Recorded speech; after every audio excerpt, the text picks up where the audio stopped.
Voy a dejar que el alma se serena. Buenos días, señorías. Damos la bienvenida a la señora Directora General de Administración Pública que asiste a esta comisión y en el supuesto de que tengamos necesidad de contar con su opinión o quiera intervenir, solicita la palabra a este presidente. Bienvenido también la persona que le acompaña. Buenos días, señorías. Vamos a dar comienzo a la Comisión de Armonización con la lectura del orden del día por parte de la secretaria que tiene la palabra.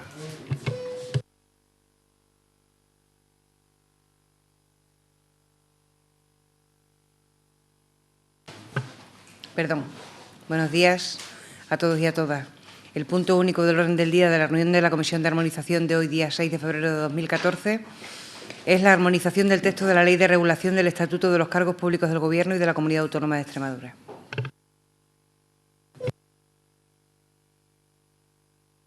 Bien, pues vamos a comenzar dando la palabra a la letrada que participó en la tramitación de la ley para que nos ilustre sobre los contenidos de esta propia comisión. Gracias, presidente. Buenos días a todos. Dado que creo que sus señorías ya conocen el contenido del informe y para no extenderme mucho, resumiré sintéticamente, aunque sea algo valga la redundancia un poco, qué es lo que nos ha traído aquí.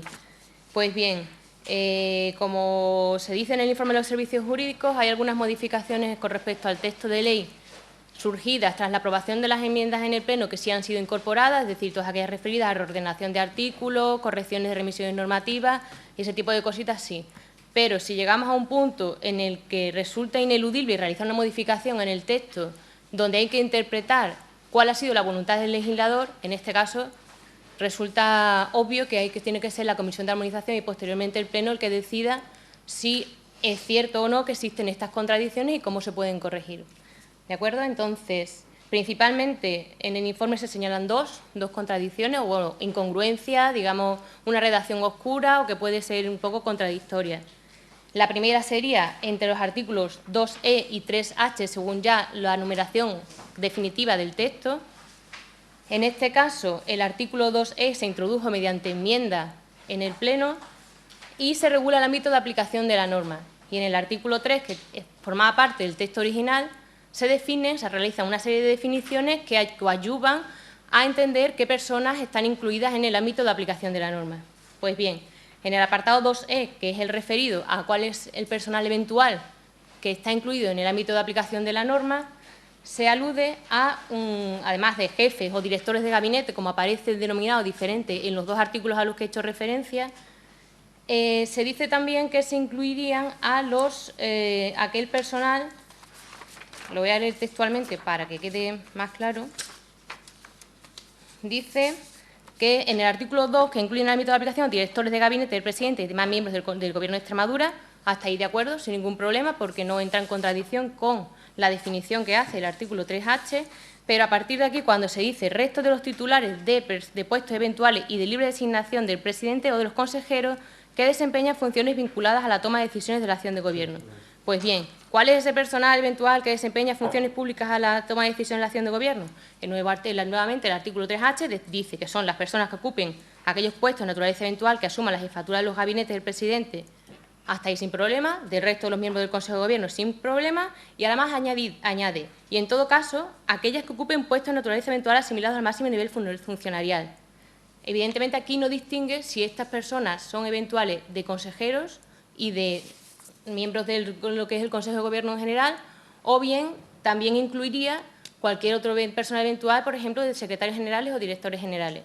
Entonces, puede ser un poco, en mi opinión, no se sabe muy bien a qué se refiere. Además, esto puesto en relación a una interpretación sistemática con el resto de la norma evidentemente se refiere continuamente al personal eventual que desempeña funciones públicas vinculadas a la toma de decisiones de la acción de gobierno. Entonces, ahí podría caber la interpretación doble de saber si, por ejemplo, una secretaria de un director general o una secretaria de un secretario general estaría incluido o no incluido en el ámbito de aplicación de la norma. Cosa bastante importante, puesto que este personal, a través de esta norma, quedaría obligado a formular las declaraciones que se contemplan, entrarían en juego el régimen de incompatibilidades, conflictos de intereses y régimen sancionador en su caso. ¿De acuerdo? Entonces, esa es la primera de las cuestiones que que se plantean, que simplemente a lo mejor sería solventable en el sentido de cuando se hace referencia a los puestos, al resto de los titulares de personal de puestos eventuales, hacer una referencia tal y como aparece en la definición, es decir, personal eventual que desempeña funciones públicas vinculadas a la toma de decisiones en la acción de gobierno. Y ya con eso quedaría solventado. Si es que ese ha sido el espíritu del legislador cuando incluyó en ese punto solamente a aquel personal eventual de presidente o de consejeros. Si se quería eso, si se quería para el resto de los puestos eventuales, entonces es un poco la contradicción que se puede dar. Contradicción o, como mínimo, duda interpretativa a la hora de luego aplicar la norma, que es lo que le corresponderá luego al Ejecutivo.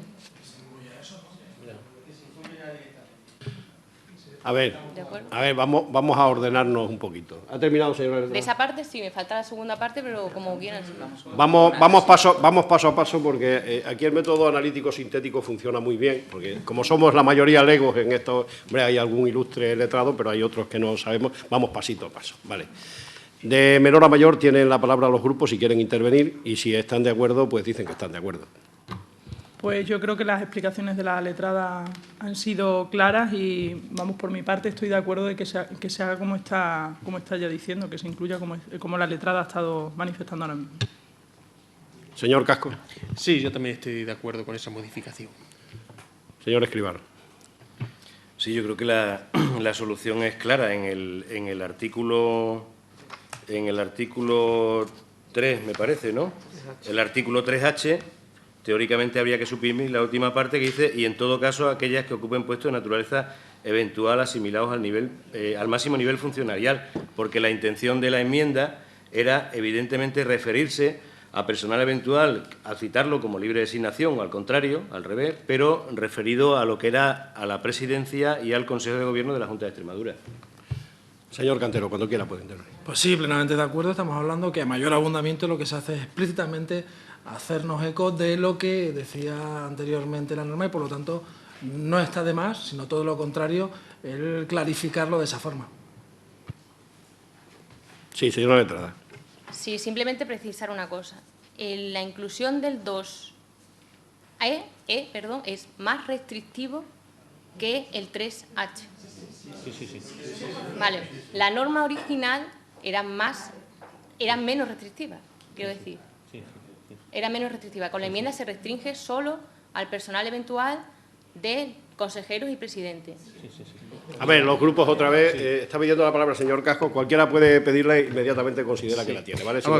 Yo había entendido, por lo que inicialmente había dicho la letrada, que lo que íbamos a cambiar es el artículo 2E para ampliarlo con lo que se establece en el H, es decir, para que el grado que afecte sea mayor, no solamente al personal elegido por consejeros y presidentes, sino también por directores generales, que a mí me parece que debería incluirse. Así lo había entendido yo también.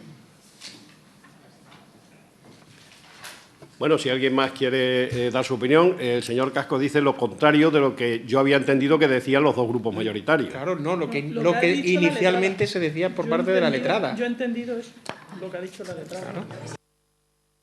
Sí, yo quisiera, presidente, escuchar también al Gobierno inicialmente cuál era la voluntad que se pretendía precisamente con la... Señora directora general, tiene la palabra. Muchas gracias. Pues efectivamente nosotros entendemos que la postura tiene que ser el cambiar como mucho la redacción que figura en la definición al apartado anterior, al artículo 2. ¿Por qué? Porque el corregir los términos que indica el Grupo Izquierda Unida conllevaría a que cualquiera, y estamos hablando que hay puestos eventuales que no tienen el máximo nivel funcionarial, estamos hablando de conductores, secretarios de alto cargo, esa gente estaría obligada, entraría dentro del ámbito de aplicación de la norma y con lo cual tendría régimen de incompatibilidades al máximo nivel, tendría también que presentar su declaración de renta, su declaración de bienes y actividades. Entonces, la finalidad de la norma desde el inicio no ha sido esa, porque lo que se pretende es un concepto nuevo, el que se ha introducido, que tenga funciones vinculadas a la toma de decisiones en la acción de gobierno. O sea, que de alguna manera ese personal eventual pueda coadyuvar o pueda tener un poder decisorio en lo que es una acción de gobierno. Entonces, un personal de ese nivel y de esas características no tiene efecto en la acción de gobierno y le conllevaría un régimen bastante gravoso para el puesto que está desempeñando. Es la visión que tenemos nosotros. El personal eventual, en ese caso, está sometido al resto de régimen que establece el EBED y la Ley de Función Pública en cuanto son de libre designación y tienen ya un sistema de control en cuanto a su publicidad y demás establecido por la Ley de Gobierno Abierto. Pero no hay que llevar a ese extremo, puesto que entonces sería... Imaginemos que un conductor tenga esa obligación, incluso un régimen de incompatibilidades de dedicación exclusiva que se plantea la ley.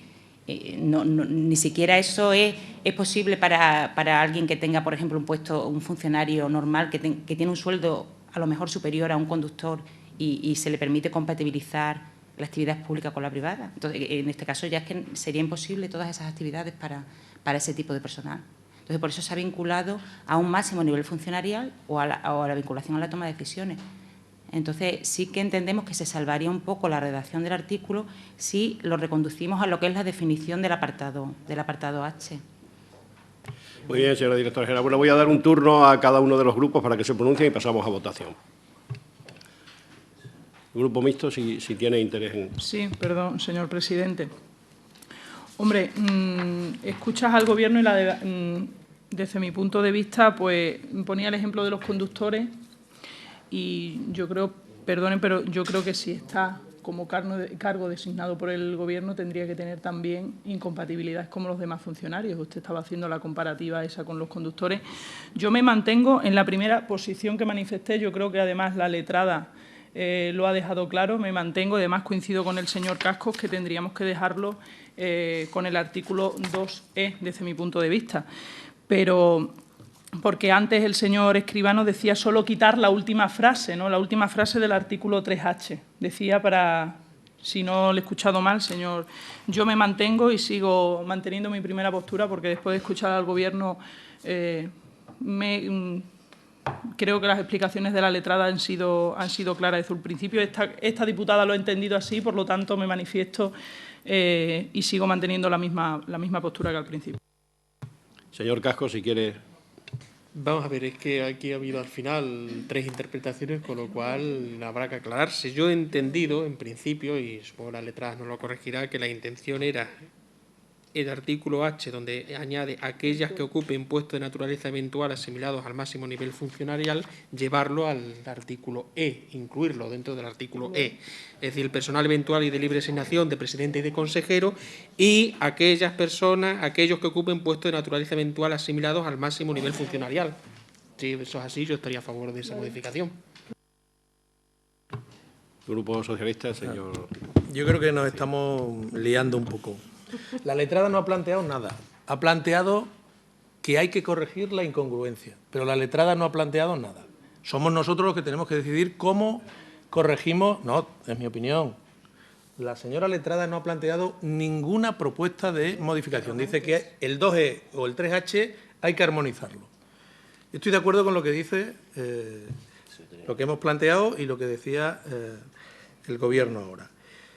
La propuesta más clara para armonizarlo desde nuestro punto de vista es la que hacía mi compañero, y es suprimir del 3H y dejarlo hasta el resto de los miembros del Consejo de Gobierno, que queda claro a quién afecta, y es perfectamente homogéneo el 2E con el 3H hasta ahí. Porque, y en todo caso, aquellas personas que ocupen puestos de naturaleza eventual asimilados al máximo nivel funcionarial, introduce mucha incertidumbre. ¿Por qué? Porque alguien puede plantear que los jefes de servicio pueden entrar dentro de este capítulo.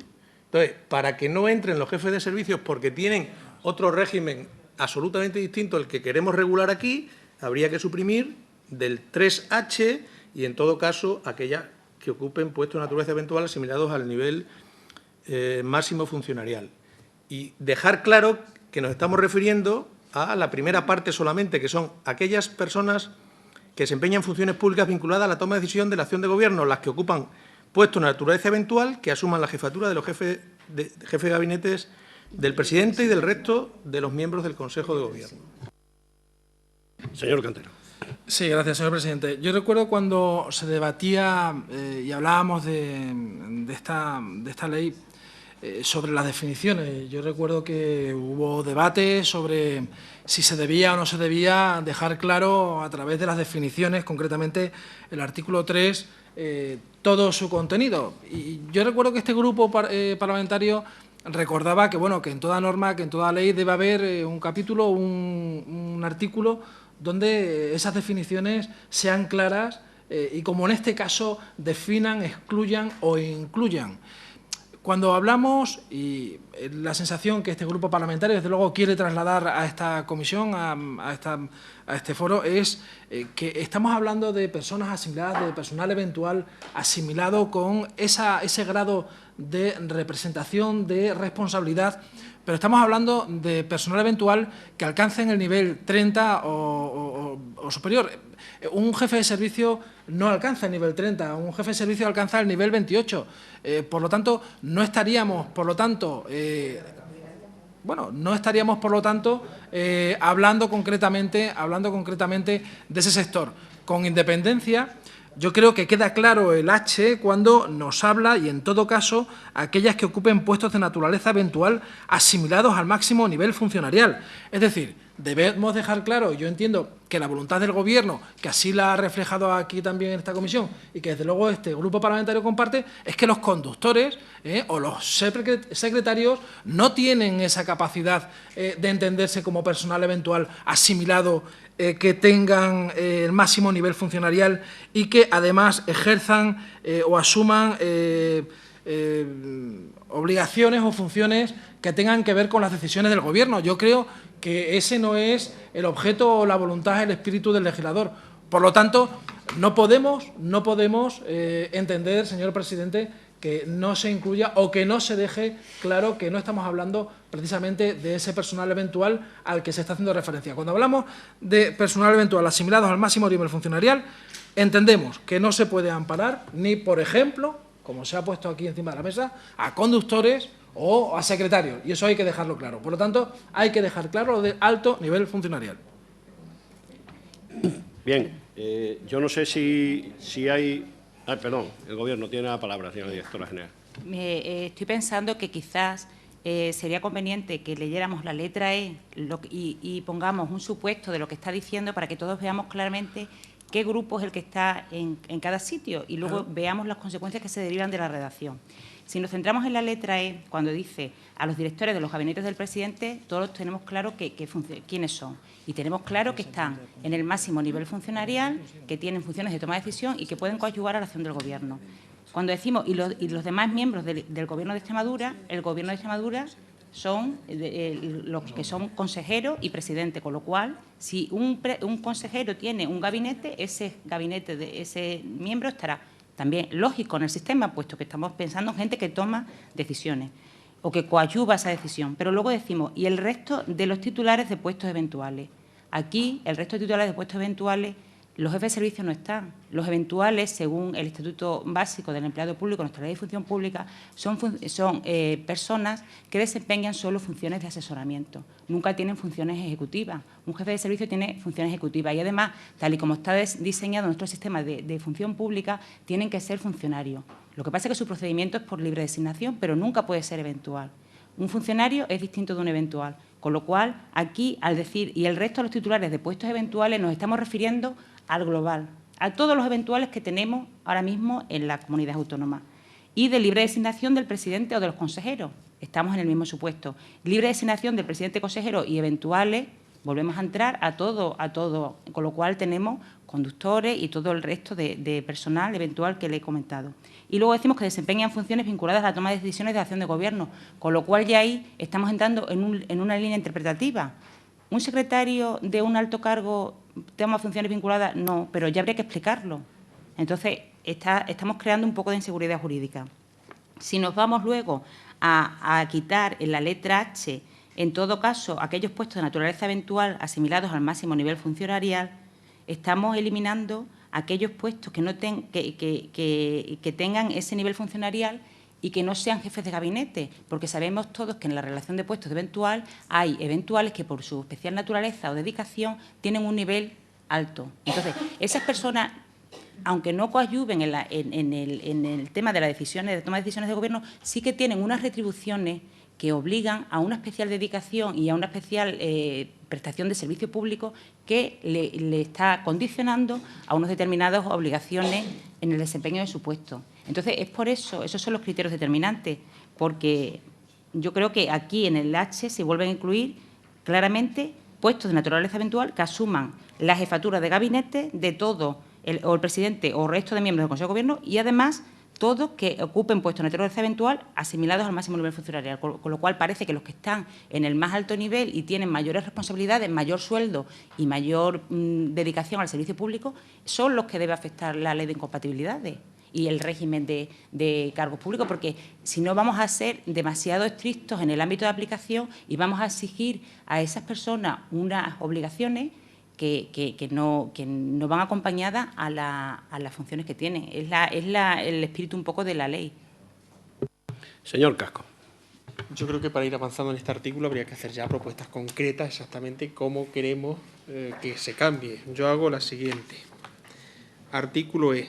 A los directores de los gabinetes del presidente y de los demás miembros del Gobierno de Extremadura y el personal eventual tal y como se define en el artículo 3H.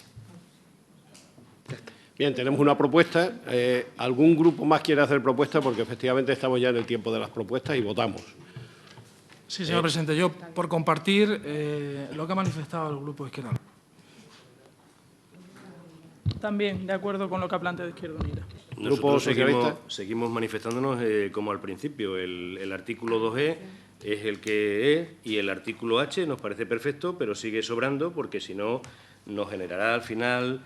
no sé exactamente si alguna cosa más, pero desde luego esto crea inseguridad en el tratamiento de lo que puede ser en un momento determinado. Bueno, eso decimos que no, en la toma de decisiones. Es que el problema está en lo de la toma de decisiones y en desvincular lo que es, lo que ha dicho la Secretaria General, en desvincular lo que es el puesto de funcionario del puesto de asesoramiento y del puesto que toma decisiones o que participa en la toma de decisiones. Por lo tanto, seguimos manifestando que creemos que se debe quitar y en todo caso. Bien, vamos a ver. Si yo no he entendido mal, y si he entendido mal me corrigen, no hay ningún problema. Aquí han llegado dos propuestas. La que hacía el señor Cascos, que era compartida por el Grupo Mixto y el Grupo Parlamentario Popular, y otra que hace el Grupo Socialista. Por lo tanto, si consideramos que está suficientemente debatido, lo que deberíamos hacer era votar. Bueno, vamos a votar. Votos a favor de la propuesta nacida de Izquierda Unida y compartida por otros grupos.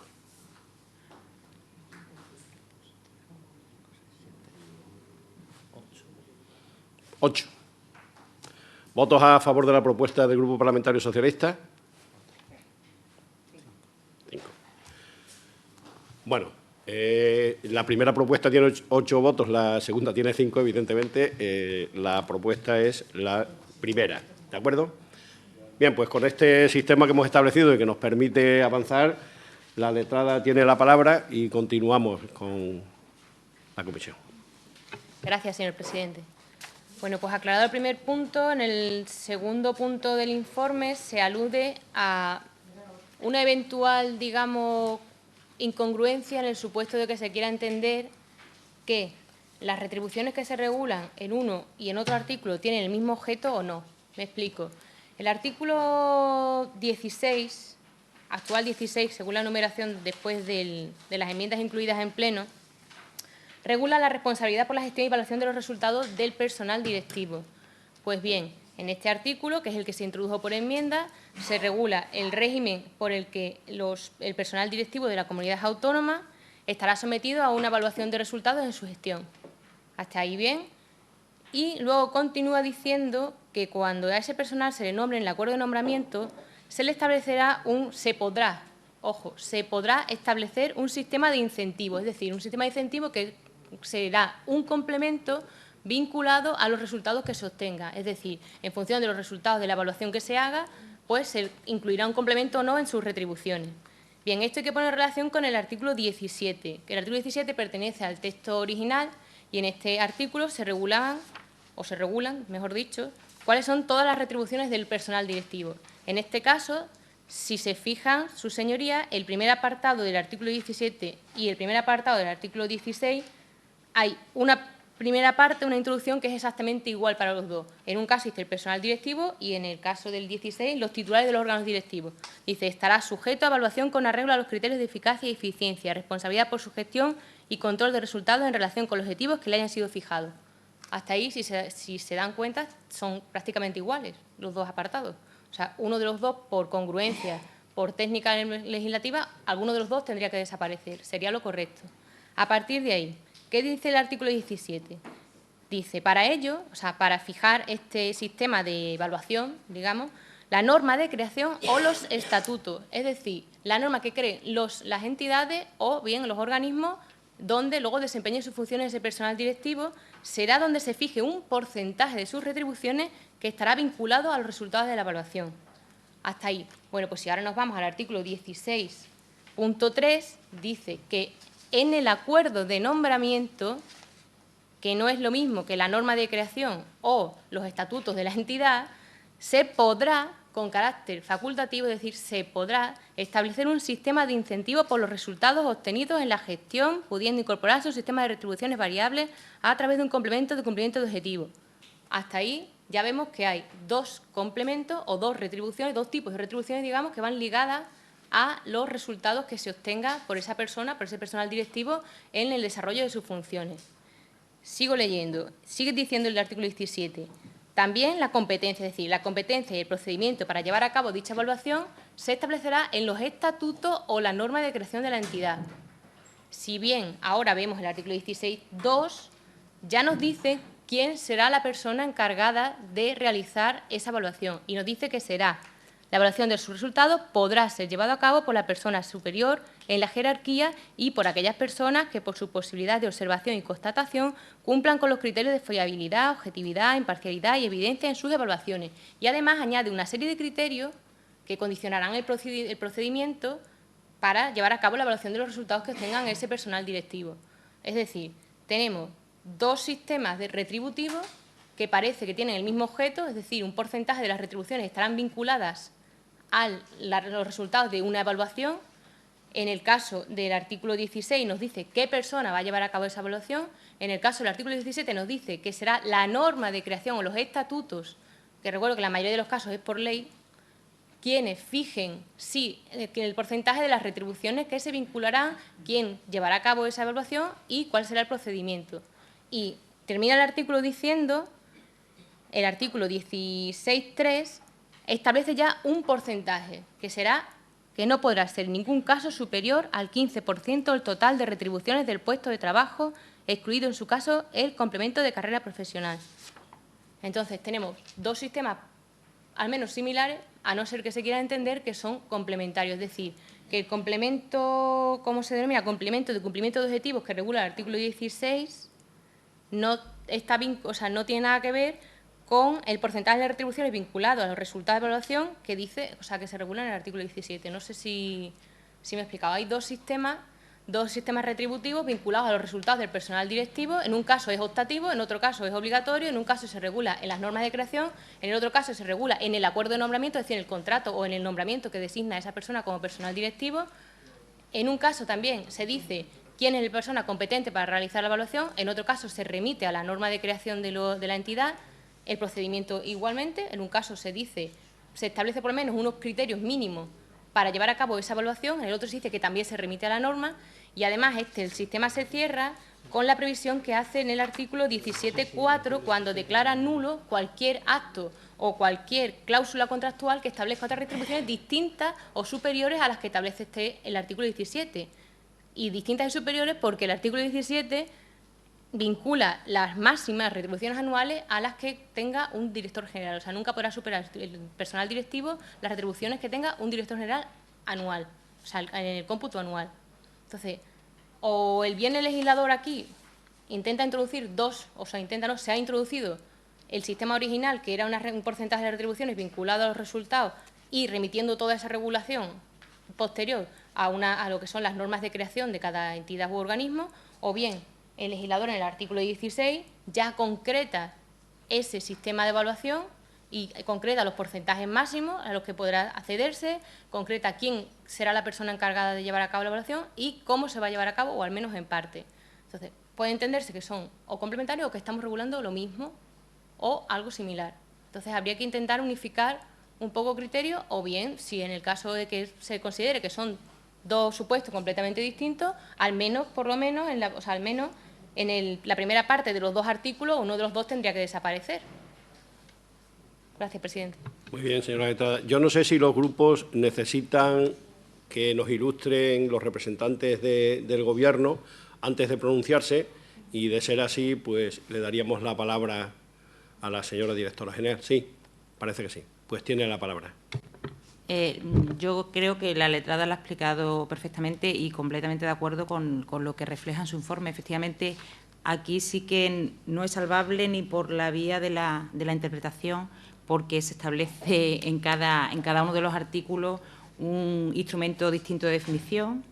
En un sitio dice el estatuto, en otro la norma de creación, o si no el nombramiento, en fin. Nosotros hemos elaborado una propuesta que creemos que casaría todas las propuestas que se intentaron introducir también mediante la enmienda. Entonces, si queréis, os cuento cómo quedaría, a ver qué os parece y si recoge el espíritu de lo que habéis querido incorporar vía enmienda. Sería suprimir el apartado 3 del artículo 16 y eso refundirlo en el artículo 17. En el apartado 1. Ahí, como el primer punto de escollo que tenemos es si se fija ese sistema de incentivos en el acuerdo de nombramiento o en los estatutos o norma de creación. Ahí nosotros somos partidarios, y esa era la propuesta inicial en la ley, de que fuera en la norma de creación. ¿Por qué? Porque la norma de creación es una ley, normalmente de un estatuto, o de un ente público o de un órgano administrativo. ¿Eso que tiene de bueno el que sea una ley? Pues que tiene el control de los grupos parlamentarios. Indudablemente, si dejamos que sea el acuerdo de nombramiento quien fije los porcentajes de retribuciones, pues el que vaya a nombrar tendrá un poco más de margen para poder bandear para un lado o para otro, atendiendo a lo que quiera establecer. Entonces, como es un sistema de unificación y de regulación única de nuestros altos cargos y de nuestros cargos públicos, pues pensábamos que la norma de creación o los estatutos era el sitio adecuado para recoger esa limitación o ese sistema retributivo.